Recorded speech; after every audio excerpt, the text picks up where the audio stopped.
The legends in this thumbnail aren't Zeppelin or Bowie. They're the ghosts of 70s radio. Some sold 10 million copies. Some sparked moral panic and some vanished overnight. Their stories are wild, tragic, unforgettable. Here are 25 forgotten one-hit wonders from the 70s, and the last secret entry will blow your mind. Let's start with number 1, Gallery. Nice to Be With You, 1972. Gentle voice floats from the radio. A song so warm it feels like sunlight in sound. But who remembers Gallery now? In 1972, Jim Gold penned Nice to Be With You, a breezy, acoustic-driven tune inspired by a fleeting conversation with a girl he admired. The single, embodying the very essence of early 70s AM radio perfection, soared to number 4 on Billboard's Hot 100, selling over 1 million copies. Its success was a testament to the era's appetite for soft, melodic pop. Yet Gallery's moment in the sun was tragically fleeting. The group fractured under the pressure when their meticulously crafted follow-up singles, like I Believe in Music, stalled on the charts, unable to capture the same magic.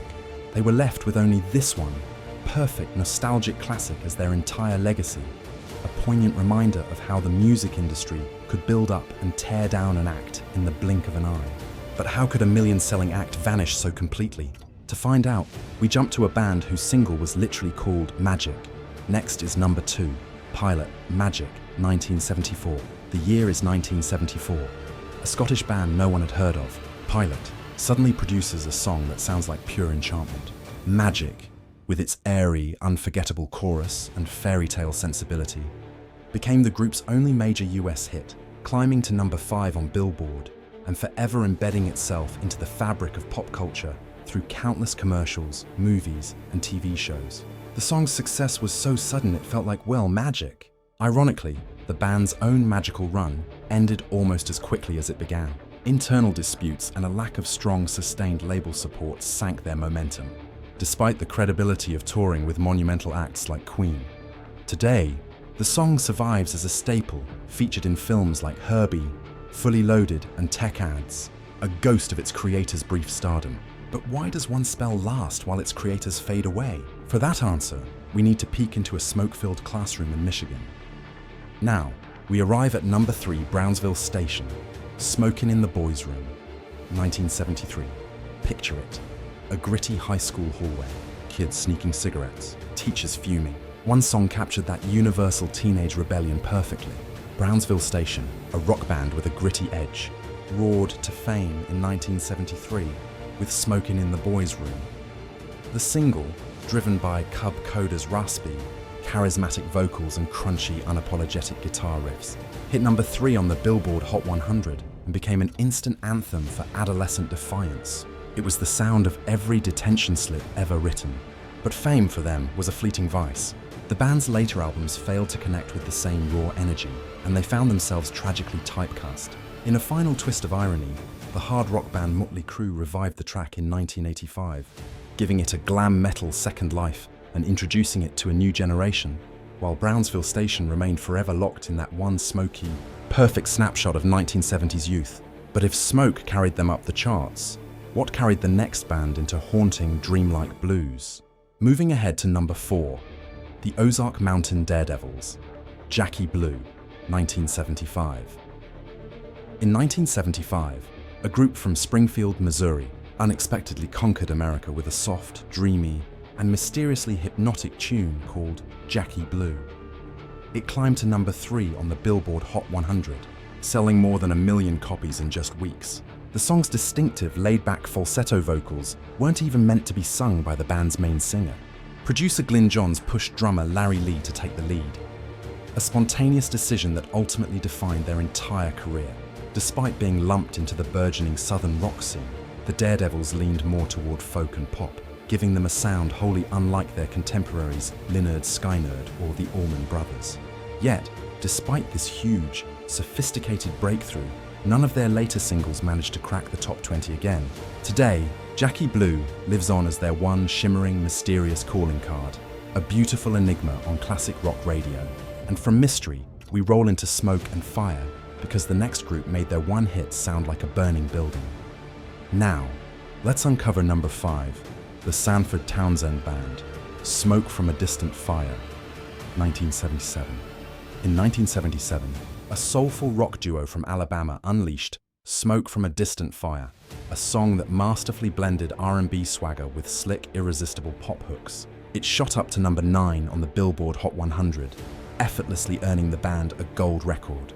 The song was so impeccably catchy and polished that critics at Rolling Stone favorably compared their tight harmonies to the kings of blue-eyed soul, Hall & Oates.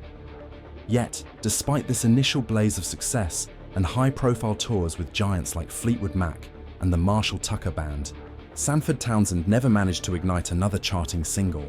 Listeners loved the groove, but the label, impatient for another immediate smash, dropped them after sales fell sharply on their subsequent record. The band drifted apart quietly, but that one fiery, soul-infused single continues to smolder on classic rock playlists. From smoke and embers, we move to a darker kind of flame, one lit by protest, controversy, and a haunting soldier's tale. Stepping into number 6, Coven. One Tin Soldier, 1971. Coven, a Chicago-based band, is often remembered as pioneers of occult rock, their theatrical live shows drenched in satanic imagery. But in 1971, they stunned America with a gentle yet powerful anti-war anthem called One Tin Soldier. Used as the theme for the counterculture film Billy Jack, the single reached number 26 on the Billboard Hot 100 and became a profound cultural touchstone during the turbulent Vietnam War era. Its lyrics, a stark parable of greed, violence, and betrayal, set to a soft rock melody, resonated deeply with millions of disillusioned young Americans. However, the band's deliberately controversial image and album art filled with occult symbolism ultimately scared off mainstream radio programmers and parents alike as a moral panic spread. Coven's career crumbled under the weight of its own branding, but One Tin Soldier endured, covered by countless artists, and voted one of the greatest protest songs of its time. From battlefields and betrayal, the story shifts to romance and desire because the next hit was written in the stars, literally. Next on our journey, number 7, Walter Egan, Magnet and Steel, 1978. Walter Egan struck pure gold in 1978 with Magnet and Steel, a silky, effortlessly cool soft rock ballad that hit number 8 on the Billboard Hot 100. The track boasted an impeccable pedigree, produced by Fleetwood Mac's Lindsey Buckingham, and featuring the unmistakable backing vocals of Stevie Nicks, which dripped with California mystique. It sold more than 1 million copies and became an instant staple of late 70s FM radio, perfectly capturing the decade's obsession with laid-back, starlit romance. Yet for Egan, that magnetic pull of fame faded as quickly as it appeared. His later singles failed to chart, and his label dropped him by the early 1980s. Still, Magnet and Steel has lived a long and vibrant life in pop culture, appearing in iconic films like Boogie Nights and Deuce Bigalow, proof that sometimes one perfect, flawlessly produced recording is enough to keep a name alive for decades. And from a magnetic pole, we swing to Nautical Heartbreak, because our next band left behind one of the most enduring barroom ballads ever recorded. Sliding into number 8, Looking Glass. Brandy, You're a Fine Girl, 1972. In the summer of 1972, New Jersey's Looking Glass released Brandy, You're a Fine Girl, a brilliantly crafted, bittersweet story song about a barmaid in a port town, forever in love with a sailor married to the sea. The song defied all expectations, soaring to number 1 on the Billboard Hot 100, selling over 1.5 million copies, and earning instant classic status. Singer Elliot Louie later revealed Brandy was entirely fictional, though legions of fans swore she was real, a testament to the song's vivid storytelling. With its infectious sing-along chorus and seafaring theme, it became a karaoke and radio favorite for decades. After their one massive hit, however, the band's follow-up singles flopped, and by 1974, Looking Glass had disbanded. Yet Brandy refused to be forgotten. She resurfaced spectacularly in Guardians of the Galaxy Volume 2, introducing her timeless tale of unrequited love to a whole new generation. And if Brandy's love was tied to the sea, the next hit soared out of the cosmos. Inspired by the dawn of the space age, heading into number 9, Deodato. Also, Sprach Zarathustra, 2001, 1973. In 1973, Brazilian jazz pianist and arranger Eumir Deodato shocked the music world by turning Richard Strauss's 1896 classical piece, thus used in 2001, A Space Odyssey, into a funky, groundbreaking jazz rock anthem. His version of Also Sprach Zarathustra 2001 was a revelation, soaring to number 2 on the Billboard Hot 100 and winning a Grammy for Best Pop Instrumental. It sold over 5 million copies worldwide, a staggering feat for an instrumental track with no vocals. Deodato's lush Fender Rhodes electric piano and psychedelic wah-wah guitars caught the ears of both jazz purists and rock fans, proving that classical music could not only be accessible, but could also make people groove. Yet his ambitious follow-ups, while critically respected, never reached the same astronomical commercial heights, leaving this one cosmic, funky reimagining as his definitive, if solitary, pop legacy. From the cosmos, we drift back to the charts, where a determined artist finally got his due with a gentle rock anthem. Arriving at number 10, Andy Kim, Rock Me Gently, 1974. Andy Kim, the Canadian-Lebanese singer who had co-written the massive bubblegum hit Sugar, Sugar for the Archies, staged an incredible solo comeback in 1974 with Rock Me Gently. Against all odds, after years without a hit and facing industry skepticism, he self-financed the recording, believing fiercely in the song. The gamble worked spectacularly. The single, with its smooth, earnest delivery and lush, warm production, climbed all the way to number 1 on the Billboard Hot 100, selling more than 3 million copies worldwide. It was the sweet, validating payoff to years of struggle. But such lightning for Kim refused to strike twice.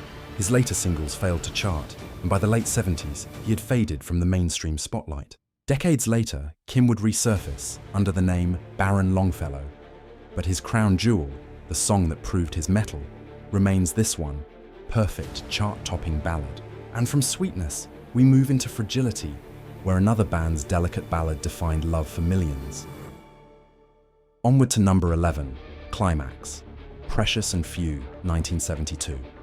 Precious and Few by the band, Climax became one of the tenderest, most sincere ballads of 1972. Written by Walter N.D. Nims and sung with aching vulnerability by Sonny Garassi, it climbed to number 3 on the Billboard Hot 100, staying on the charts for an impressive 17 weeks. The single sold over 1 million copies, powerfully resonating with listeners who craved authenticity and emotional directness in the post-60s hangover. The song felt like a promise, a fragile moment captured on tape. Tragically for the band, their follow-up releases stumbled, unable to replicate that intimate connection, and Climax soon dissolved. Garassi later tried to revive his career with other groups, but could never quite recapture the magic of this one, precious gem. Even now, the song often plays at weddings and class reunions, its gentle, emotional glow undimmed by time. From fragile romance, we turn to a streetwise, gutsy tale of interracial love that shook radio stations across America. Moving forward to number 12, Stories, Brother Louie, 1973. In 1973, the band's Stories topped the charts with Brother Louie, a powerful, raw song about an interracial romance. The track hit number 1 on the Billboard Hot 100, staying there for 2 weeks and selling over 1 million copies. Sung with gritty conviction by Ian Lloyd, it was actually a cover of a song by the British band Hot Chocolate, but Stories injected it with a rock and soul punch that US radio embraced. Its blunt, narrative lyrics about a white man in love with a black woman sparked national conversations at a time when such topics were largely taboo on mainstream airwaves. Despite this courageous and groundbreaking breakthrough, the band never matched its success, fracturing under the pressure and breaking up shortly after. Decades later, the track gained a new, ironic life as the theme music for comedian Louis C.K.'s show, Louie, proving its story still held power. From New York's gritty streets, we move into England's more refined, but no less dramatic, soulful pop scene.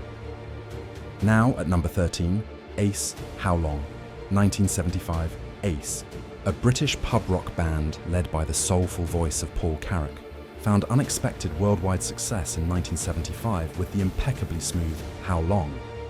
Many listeners naturally assumed it was a poignant breakup ballad, but Carrack later revealed the true, more mundane inspiration.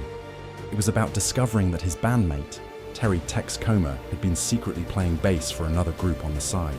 The single, with its unforgettable piano riff and Carrack's heartfelt delivery, reached number 3 on the Billboard Hot 100 in America and number 20 in the UK, instantly turning him into a sought-after vocalist. Despite its massive popularity, Ace as a band couldn't repeat the magic. Carrick, however, would later find immense success as the voice of Mike Plus, the Mechanics on their 1989 hit, The Living Years. But for the band Ace, this one perfectly crafted, subtly accusatory groove is the sole legacy that remains. From Betrayal in England, we fly to California, where a bluesman created one of the most romantic guitar ballads ever recorded by letting someone else sing it. Heading into number 14, Elvin Bishop, Fooled Around and Fell in Love, 1976. Elvin Bishop was known and respected as a journeyman blues guitarist, not a singer. But in 1976, in a moment of pure studio serendipity, he let his relatively unknown backup vocalist, Mickey Thomas, take the lead mic on a soulful ballad. The result was Fooled Around and Fell in Love. The single soared to number 3 on the Billboard Hot 100, selling over 1 million copies. Its tender, heartfelt lyrics, paired with Thomas's soaring, crystal-clear falsetto, perfectly captured the essence of mid-70s rock romance. The song became Bishop's only major pop hit, though Mickey Thomas would later find superstardom as the lead singer of Jefferson Starship. Featured in iconic films like Guardians of the Galaxy and Boogie Nights, the song remains timeless. Bishop himself once wryly joked that he never expected his biggest commercial success to be a song he didn't even sing. From Tender Love, we swing towards Sweden, where a quirky cover launched one of the strangest pop phenomena of the entire decade. Next is number 15, Blue Swede, Hooked on a Feeling, 1974. In 1974, Sweden gave the world one of the strangest, yet most infectiously catchy hits ever, Blue Swede's Hooked on a Feeling. Their version, now immortalized by its bizarre, percussive Ooga Chaka intro and chant, climbed all the way to number 1 on the Billboard Hot 100, making them the first Swedish group ever to top the US charts, long before ABBA's global domination. The song was originally a much straighter pop ballad recorded by B.J. Thomas in 1968, but Blue Swede's quirky, driving rearrangement sold over 2 million copies worldwide. Despite this massive global splash, their follow-up singles barely cracked the charts, and the band, seemingly a novelty act, broke up by 1975. Decades later, the song exploded back into the public consciousness when Marvel used it as the centerpiece of the Guardians of the Galaxy soundtrack, bringing that odd, unforgettable chant to millions of new fans. From Sweden's chant-filled triumph, we move to Brooklyn, where a group of teenagers sang their way into the top 10 with a song that epitomized youthful innocence. Sliding into number 16, Alive and Kicking, Tighter, Tighter, 1970. In the summer of 1970, a group of Brooklyn teenagers, alive and kicking, scored a surprise smash with the sweet, optimistic Tighter, Tighter. Written and produced by pop genius Tommy James of the Shondells, the single rocketed to number 7 on the Billboard Hot 100 and sold nearly 1 million copies. The group, barely out of high school, suddenly found themselves living the rock and roll dream, performing on national TV shows like American Bandstand. Their youthful, earnest energy was undeniable and perfectly captured on the record. Yet as quickly as they arrived, they found the charts impossible to conquer a second time. By 1971, Alive and Kicking was fading fast, remembered only for this one, sweet summery love song. Yet for many fans, it remains the pure, unadulterated soundtrack of young romance and the fleeting, beautiful nature of youth itself. From teen love, we move to a story with a much darker, more scandalous twist.